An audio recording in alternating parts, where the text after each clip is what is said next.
শয়তানকে কেন শয়তান বলা হয়? এটা কখনো মাথায় ঘুরে না যে শয়তানকে কেন আবার শয়তান নাম দেওয়া হয়েছিল? সবারই তো একটা নাম দেওয়া হয়, কিন্তু শয়তানের নাম, ওর নাম আবার শয়তান হয়েছিল কেন? দেখেন, আর শয়তান শব্দটি যে এসেছে শাতানা থেকে। আরবি ভাষায় শাতানা শব্দের অর্থ হচ্ছে দূরে চলে আসা বা বের করে দেওয়া। আর অনেক অর্থ, সবচেয়ে বেশি অর্থ যেটা, সেটা এটাই হচ্ছে যে দূরে চলে আসা।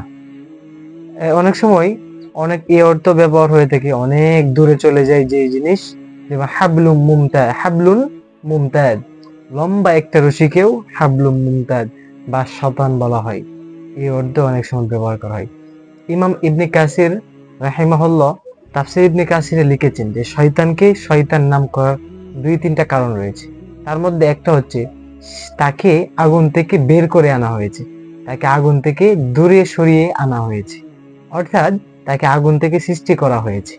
আরেকটা হচ্ছে সে আল্লাহর রহমত থেকে দূরে চলে গেছে, সে আল্লাহর রহমত থেকে বেরিয়ে গেছে। এই জন্যই শয়তানকে শয়তান, শাতানা বলা হয়ে থাকে।